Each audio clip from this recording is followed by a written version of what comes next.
좋은 아침입니다. 10월 28일 오늘의 보험 재테크 이슈 보험 덕후 보탁화 전합니다. 자, 보험기사 첫 번째로는요. 최근에 급성장한 메리츠 화재에 대해서 성장 원인과 그리고 약간의 우려의 목소리에 대해서 들어보도록 하겠습니다. 그리고 매달 내는 보험료 줄이는 묘수에 대해서 좀 설명을 드리고요. 그리고 재테크 관련 기사로는 국민은행이 오늘부터 예금 금리를 인하한다라고 하는 내용부터 보도록 하고, 최근 초저금리 시대에 투자 포트폴리오, 투자 전략에 대해서 전문가 이야기 들어보도록 하겠습니다. 그리고 제3자에게도 사후의 재산을 상속할 수 있는 그러한 상품에 대해서도 이야기 드리도록 하겠습니다. 먼저 메리츠 화재는 2011년부터 영업이익이 줄어들기 시작을 해서 자산운용 전문가인 김영범 회장을 전격 투입을 시킵니다. 그래서 가장 먼저 했던 것이 이제 그 조직 개편이죠. 기존에 이제 본부, 지역단, 점포 3단계 영업관리 조직을 모두 없애버리고 중간을 없애버리고 본사 밑에 영업점포가 직결되는 구조로 슬림하는 거를 시작으로 해서 2016년에는 7월에는 221개 점포를 본사 직접 102개 초대형 점포로 통합합니다. 그래서 사실 이러한 구조 자체가 인보험 중심의 관리형 영업을 하고 있는 곳에서는 굉장히 이제 혁신적인 거였는데, 무튼 이를 통해서 메리츠 화재는 자율성을 확보하는 그러한 시스템을 갖고 가고요. 비용이 엄청나게 줄어들면서 이 줄인 관리 비용을 보험료 인하와 영업조직에 대한 수수료 인상으로 가져갔다. 그리고 또 체질 개선도 함께 했는데, 일단 탈권위주의, 업무효율성, 자율성 극대화, 일과 삶의 조화를 통한 행복 추구, 이러한 이제 문화를 이제 갖추기 위해서 문서 작성을 없애고 대면 결제를 금지시키고 복장 완전 자유화, 회의는 30분 전, 이런 이제 혁신적인 체질 개선도 갖고 왔다라는 거죠. 결국 이런 것들이 자연스럽게 실적으로 연결돼서 아시다시피 올 3분기에는 장기 인보험 시장 점유율이 21.7%로 삼성화재와 0.5포인트 차이를 두고 2위까지 올라갑니다. 그리고 3분기 매출이 1245억, 그 전년 동기 대비 40%나 급등을 하죠. 그리고 상반기 실적을 보면 이게 중요한 건데, 사실 5개 주요 보험사 가운데 메리츠 빼곤 다 역성장했습니다. 30%, 18%. 당기순이익이 감소가 됐는데 메리츠만 유일하게 손익이 3.1%나 증가했다고 합니다. 그리고 자동차 손해율도 굉장히 낮아서 여기서도 수익성이 엄청 높다라고 합니다. 그래서 ROE 비율이 업계 1등이라고 하네요. 근데 이럼에도 불구하고 엄청나게 거침없이 질주하고 있는데 외부에서는 이제 불안하게 보는 거죠. 그러니까 높은 수수료를 갖고 신계약 끌어오고, 그리고 말도 안 되는 과도한 보상 조건을 제시해서 신계약을 갖고 왔다, 늘렸다라는 지적을 피할 수는 없습니다. 물론 이것이 나중에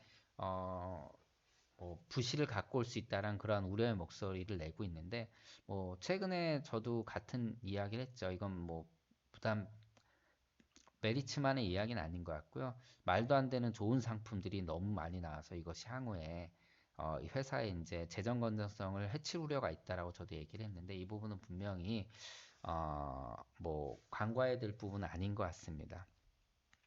그리고 얼마 전에 이제 식당에서 불이 깜빡인다라고 해서 이 전등을 갈아 끼우다가 떨어지면서 이제 영업주가 다쳤어요. 그래서 98일간 영업을 못 했는데, 다행히도 이분이 산재보험에 가입되어 있어서 1200만 건량을 받았는데, 이분이 유일하게 1인 음식점 중에 산재보험 신청을 받은 분이라고 합니다. 이게 제도가 개편이 되면서 1인 음식점 중 산재보험 가입이 가능한데 18만 약 6천 명 중 0.1%만 가입되고 있다고 하니까 이런 부분들이 좀 이제 우려가 된다라는 거죠. 그래서 1인 음식점주야 본인이 다치면 운영 자체를 못하니까 산재보험이 분명히 가입 필요하고요. 이런 것들에 대한 정보들을 우리가 좀 많이 고객분들이 계시다면 전달할 좀 필요가 있을 것 같습니다. 그리고 복부 흉부 MRI, 사실 이 MRI 같은 경우는 실제 복부 흉부 같은 경우는 CT나 초음파를 찍는데 잘 안 나오죠. 그래서 그러니까 MRI가 필요한 경우가 있는데, 이게 그동안 좀 제한적이었습니다. 그러니까 암 질환 등 중증 질환자에게만 건보정이 됐었는데 이게 확대가 11월부터 된다라고 합니다. 그래서 49년에 75만 원였던 비용이 16만에서 2만 원까지 줄어들 수 있다라고 하니까 뭐 좋은 소식일 것 같고요.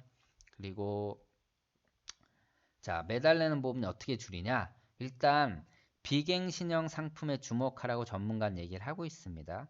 그래서 뭐 다 아시는 내용이죠. 되도록이면 갱신형 상품 같은 건 나이 증가분과 손해율 증가분이 반영된다. 이것이 결국은 보험회사의 부담으로 이어지기 때문에 이 부담을 보험료 상승으로 이끄는 게 갱신형 보험이죠. 여기는 뭐 실손보험처럼 3년마다 갱신되는 보험이라고 표현을 했는데 뭐 왜 3년이라 표현했는지 모르겠네. 보통 1년이라 표현하거나 아니면 5년, 3년, 1년 뭐 여러 가지 얘기해야 될 필요가 있는데 무튼 이렇게 얘기를 했는데 갱신형 상품에 주입하라. 그리고 여기서 이제 납입 기간을 무조건 길게 갖고 가라고 여기서 그러니까 무조건 아닌데 길게 선택을 하라라고 합니다. 일단 그렇게 길게 선택하라는 이유가 뭐냐면은 세액공제 혜택이 있다라는 거죠. 그리고 저축성보험 10년 이상 납입 시 비과세 혜택 받을 수 있다라는 내용. 그리고 납입 면제를 활용할 수 있다라는 내용을 얘기를 하고 있습니다.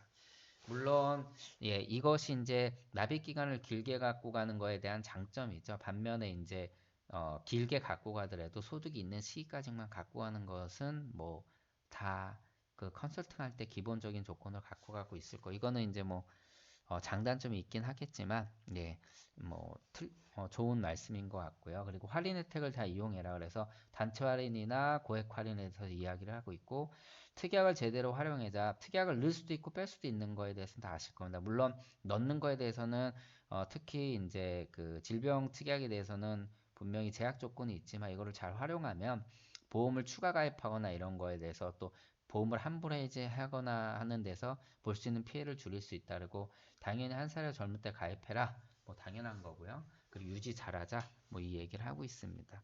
굉장히 뭐 주요한 얘기들을 잘 정리를 해주신 것 같고요. 재테 관련 기사 보도록 하겠습니다. 오늘부터 국민은행이 예금금리 인하합니다. 당연히 은행들 따라서 인하할 거니까 점점 은행 금리가 떨어지는 거에 대해서 SNS 보면 굉장히 많은 이야기들을 좀 하고 있습니다. 그런데 실제 은행들이 함부로 계속적으로 금리 인하할 수 없다는 얘기들을 좀 하고 있고요. 그리고 금리는 인하시키는데 대출금리 오를 것이라고 보고 있습니다. 뭐 부담은 가중이 되겠죠. 아, 돈은 저축할 땐 없고 은행에서 안전하게 그리고 어떻게 보면 대출금리 올라가니까 부담, 예, 금융비용에 대한 부담은 커질 수가 있다는 얘기인데 금리가 이렇게 떨어지다 보니까 이제 당연히 투자 시장으로 돈이 들어와야 되는데 아시다시피 지금 불확실성이 커지다 보니까 투자 시장을 함부로 돈이 못 들어오고 있는 것은 뭐 사실입니다. 그래서 뭐 저축에 좋은 상품들을 찾고 또 제가 하는 유튜브 같은 경우는 CMA에 대해서 얘기들도 좀 해주고 있고요. 그리고 스마트폰 앱을 이용한 상품 가입이 훨씬 더 유리하다는 얘기도 제가 몇 번 드렸습니다.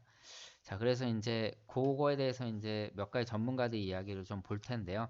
금리가 너무 떨어지다 보니까 결국 포트폴리오 어떻게 가져가야 되냐에 대해서 KB 자산운용 글로벌 운용 본부장은 해외 투자를 해라. 지금 저금리 기조는 당분간 계속될 거니까 국내보다 높은 수익률이 기대되는 신흥국 쪽으로 눈을 좀 돌리고 해외 투자는 선택이 아닌 필수다라고 얘기를 하고 있습니다. 지금 시장에서는 결국은 글로벌 자산을 포함을 시켜라. 자산 포트폴리오에. 그리고 안정적인 거를 좀 추구하는 사람이랑 미국 채권 등도 매력적이지만 조금 장기적으로 본다면은 신흥국 시장인 중국, 베트남에 투자를 하라라고 하고 있습니다. 그래서 공격적인 투자자라면은 젊고 조금 공격적인 투자 그리고 5년 이상 장기 투자 전략을 세울 수 있으면 글로벌 성장주 비중을 좀 높여라라고 얘기를 하고 있고 은퇴를 좀 앞둔 사람이라면 배당 등 현금 흐름이 발생하는 인컴 펀드를 갖고 가자라고 얘기를 하고 있습니다. 그리고 환율 변동은 무조건 피하기보다는 장기적인 투자에서는 환에 대한 것은 그다지 의미가 없다 이야기를 하고 되레 환율을 활용할 수 있다라고 좀 얘기를 하고 있고요. 그리고 신흥국 투자에서는 중국과 베트남을 뽑았는데 뭐 중국이 지금 뭐 굉장히 불안하죠.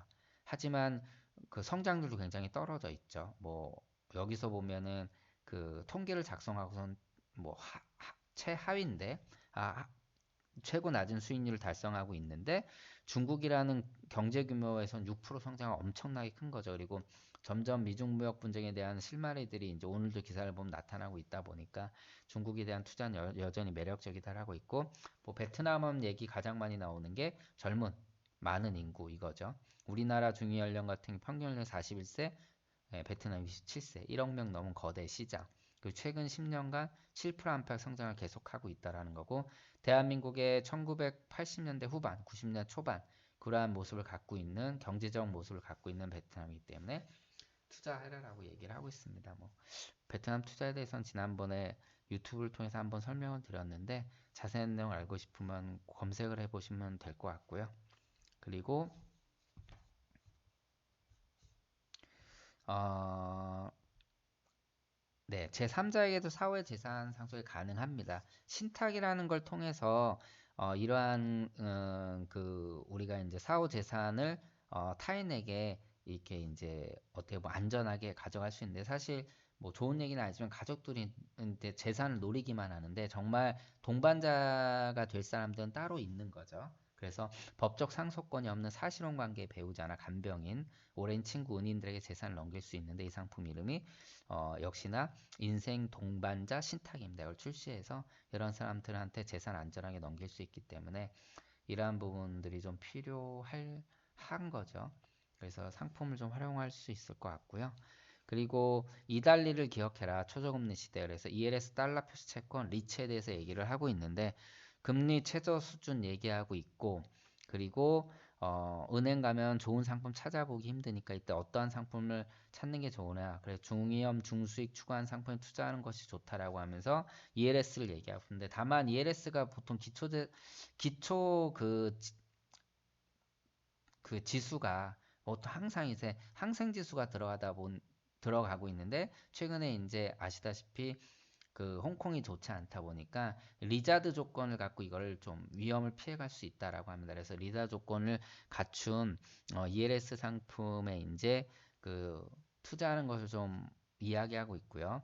그리고 금리가 다소 낮더라도 신용 등급이 투자 적격 등급인 채권에 투자하는 것이 좋다. 이게 정기예금보다 조금 더 나은 수익을 낼 수 있다라고 하면서 채권 투자에 대해서 이제 이야기를 하고 있는데, 여기선 두 가지를 얘기를 하고 있으면 채권형 펀드, 이건 채권을 여러 가지를 섞어놨기 때문에 어, 포트폴리오가 구성이 된 거죠. 아니면 국내외 우량 기업의 달러 표시 채권에 투자하는 것이 좋다라고 얘기를 하고 있습니다. 그리고 부동산 재간접 투자 상품도 얘기를 하고 있는데, 부동산 펀드라든가 또는 리츠 같은 상품들을 얘기를 하면서 어, 지금 이러한 이제 불확실성이 커진 시대, 그리고 또 낮은 금리가 계속되는 상황에서는 이러한 상품에 좀 투자하는 것이 좋다라고 얘기를 하고 있습니다.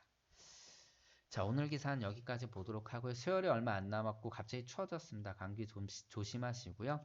예, 10월 마무리 잘 하시기 바랍니다. 고맙습니다.